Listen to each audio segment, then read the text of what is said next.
Hello, my name is Alex Isles and welcome to the Ingram Valley in Northumberland National Park. I'm standing here with Chris, who is Northumberland National Park's archaeologist, and we're going to talk a little about what makes Ingram Valley, or also known as the Breamish Valley, so special. So to start off, what is Northumberland National Park, Chris? Hi Alex, basically Northumberland National Park is one of 15 national parks in the UK, one of 10 in England. It's one of the least visited national parks, one of the smallest by area, but it still covers an area of about 405 square miles. It's about 1,000 square kilometres, and really interesting. It has such a vast and rich history going back some 5,000 years, and we'll see here in the Ingram Valley, or the Breamish Valley, that it's one of the most important archaeological landscapes anywhere in Britain. That's amazing. So with that as well, what actually makes the Breamish Valley or Ingram Valley so special today? Well, we're really fortunate that it's one of perhaps the most explored or surveyed valleys in Britain. What we have is that we have the remains going back again some 5,000 years. We have the remains of burial cairns that we know was certainly built in the Bronze Age. They are the remains of where people buried their dead, but also the remains that we found there are from daily life as well.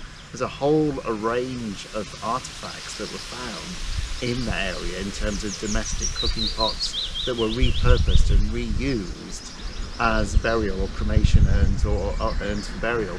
And we'll see those if you want to go into the People of the Valley exhibition, where those pots are actually on display after the excavations which took place about 20-25 years ago. But it's not just on this farm, Ingram Farm here, it's all the way into the Breamish Valley, where there's a significant amount of archaeological remains. There are also a number of hill forts. Again, there are about 10 hill forts around Ingram Farm and in the Breamish Valley itself, going back to significant areas. Greaves Ash, for example, which is in the west of the valley in the upper Breamish.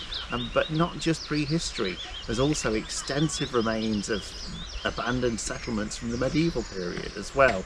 At Hartside on Dunmore Hill, there's an extensive area which is scheduled, protected as one of the highest areas of significance for archaeology that we have in the country.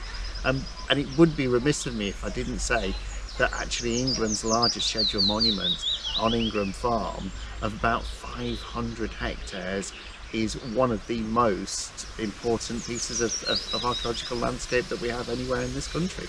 That's amazing. And you said as well, you mentioned the People of the Breamish Valley exhibition. That can be seen right here at the visitor centre at the Ingram Cafe, can't it? Yeah, Alex, it can.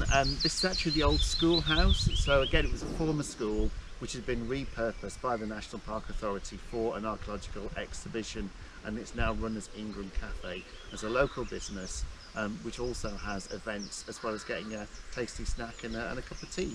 Yeah, I think that's a great place to start, because alongside this as well, when you come down here and you use the cafe, you can really enjoy that. What it means is then this is a start point to actually explore that ancient landscape, because from here you can join the Hill Fort Trail and you can walk around, correct in saying 5 of the hill forts, and then it takes you around an hour and a half, 2 hours, depending on how fast you're doing, but you can really see that ancient landscape, and then finally end back here as well, possibly for another cup of tea or coffee right at the end. But all of that coming together, from you as obviously the National Park's archaeologist, what's the most special thing about the Ingram Valley, or the Breamish Valley as it's also known, and the history that's here? What really gets you excited about the place? Well, there's so many, it's really difficult to start. I think the really important thing to know is that it's a working landscape, that people are farming here now and actually trying to farm for the future too, as well as the remains of people who farmed here again some 5,000 years ago. And you'll see that everywhere in terms of the agricultural remains, the medieval field systems, also the prehistoric field systems. On Weather Hill, there's evidence of actually prehistoric land management, cultivation that went on there as well. So for me, the really interesting thing is that whole landscape story of a landscape that looks like it's not changing or hasn't changed for many years, but it's still very much a dynamic landscape that is managed today, and it looks the way it does because of the people that actually work in that landscape. But if you'd ask me where is my favourite place in the Breamish Valley, it actually must be Bruffel or Hillfort.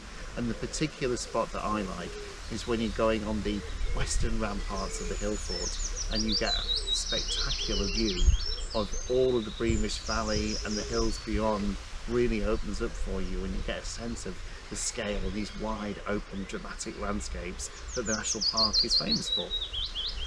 Thank you so much again for your time. And if there was one thing you would ask for our viewers to go and do at the end of this video in regards to the national park, what would it be? In terms of the whole national park, or in terms of this valley? Because there's a whole series of walkers trails. It's a great place to go out and actually, if you want to walk the hills.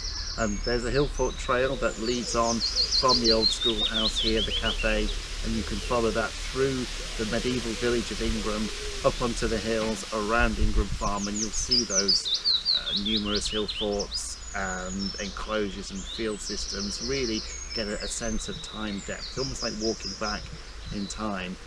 But you can explore much more in Northumberland National Park as well. We have about a dozen or so historic villages, so we may have the least visited, lowest population of any national park, but we are one of the most historic if you look at the actual archaeology and the historic environment within it. It goes from Hadrian's Wall in the very south of the national park. It goes through and around the North Tyne valleys and the Reed valleys. These is kind of border Reaver country, and the reaving families, many of whom still live and work and farm there today.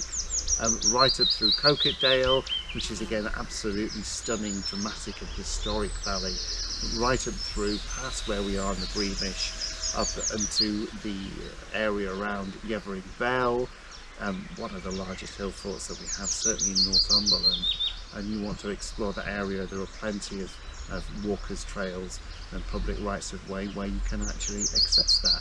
And perhaps one site that I would rather people know more about is that Yevering landscape is such an important landscape.